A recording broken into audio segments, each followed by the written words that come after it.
सरकार के आदेश के अनुपालन में रसद एवं खाद्य विभाग उत्तर प्रदेश शासन सरकारी राशन कोटेदारों के लिए उचित दर की आदर्श दुकान अर्थात मॉडल शॉप खोलने जा रही है। प्रत्येक ब्लॉक में 5 मॉडल शॉप खोलने का प्रस्ताव पास किया गया है।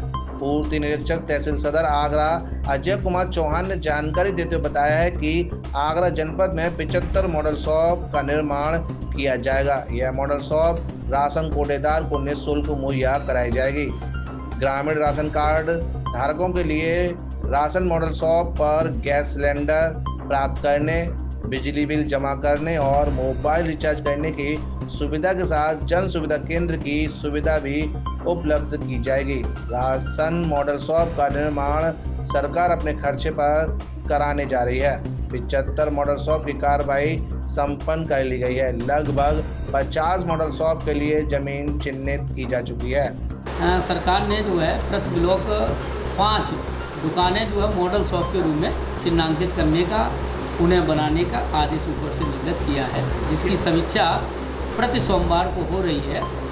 पूरे ज़िले में 75 दुकानें चिन्हांकित की जा रही हैं। ऐसी जगहों का चिन्हांकन किया गया है जहां पर मॉडल शॉप बननी है, और उसका ये रखा गया है कि हो सके तो वो पंचायत घर के समीपस्थ बने, जिससे नागरिक जो कार्ड धारक हैं उनको राशन लेने में असुविधा ना हो।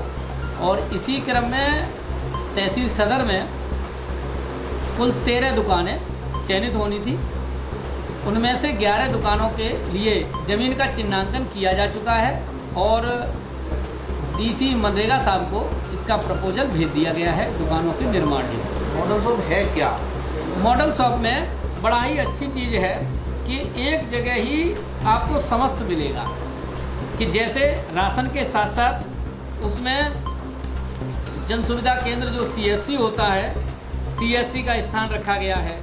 वहाँ जो छोटे सिलेंडर 5 लीटर वाले जो सिलेंडर होते हैं 5 kg वाले, उन सिलेंडरों का भी वहाँ पर मिलेगा, जिसको भी ज़रूरत हो वहाँ से प्राप्त कर सकेगा।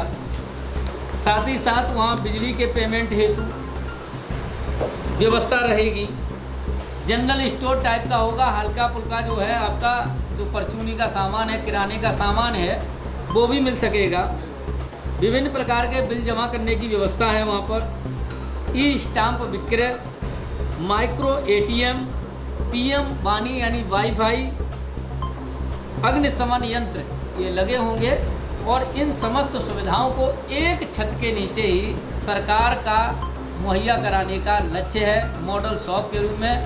साथ ही साथ कोटेदार की व्यवहार्यता, उसकी आर्थिक क्षमता और बढ़ाने के लिए प्रयास किया जा रहा है। कोटेदार को मिलेगी कैसे ये दुकान? किस सब्सिडी पे मिलेगी या उसे पे करना पड़ेगा, क्या है? नहीं, ये दुकानों का जो निर्माण है वो निर्माण सरकार के द्वारा किया जाएगा।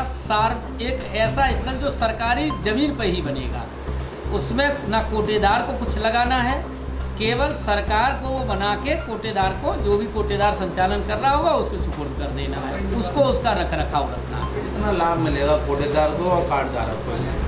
कार्ड धारक को सबसे बड़ी व्यवस्था तो ये मिलेगी सुविधा कि जैसे प्राय क्या होता है कि दुकान सस्पेंड हुई कोई, और जब सस्पेंड होने के बाद उसका अटैचमेंट किसी नज़दीकी ग्राम पंचायत से नज़दीकी दुकान से किया जाता है, उससे कार्ड धारक को असुविधा होती है कहीं ना कहीं उसको राशन प्राप्त करने में। क्योंकि अपने यहाँ बंटता है तो वो अपने अनुसार राशन समय पर प्राप्त करता है, अपने अनुसार समय एडजस्ट कर लेता है।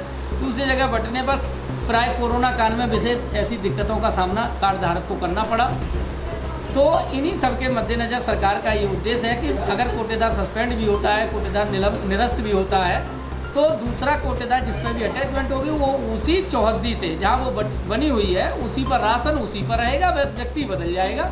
जिस पर भी अटैचमेंट रहेगी उसको वो उसका वितरण करेगा। ऐसा जहाँ तक है मेरी समझ यही है। जिस तरह से आपने बताया कि 75 दुकानें चिन्हित की जाएंगी, लेकिन कोटेदार तो काफ़ी है, तो नहीं लग रहा कोई पार्सलिटी इस तरह की दिखाई दे रही है कि 75 को तो फ़ायदा मिल जाएगा, बाकी लोगों को नहीं मिल पाएगा? नहीं, सरकार का 5 ही दुकान का चयनित करने का लक्ष्य है, तो हो सकता है भविष्य में सरकार का और भी लक्ष्य होगा तो और भी लोग लाभान्वित होंगे। सरकारी राशन वितरण के लिए आगरा में प्रस्तावित 75 मॉडल शॉप भले ही कोटेदार को निःशुल्क प्रदान की जाएंगी, लेकिन मॉडल शॉप का स्वरूप बता रहा है कि राशन कोटेदार की जिम्मेदारी बढ़ने जा रही है। राशन मॉडल शॉप की चौधरी बताएगी कि राशन कार्ड धारकों और राशन कोटेदार के लिए मॉडल शॉप कितनी लाभकारी सिद्ध होगी। 7 इंडिया न्यूज़ के लिए भगवान सिंह के साथ गीतम सिंह की रिपोर्ट।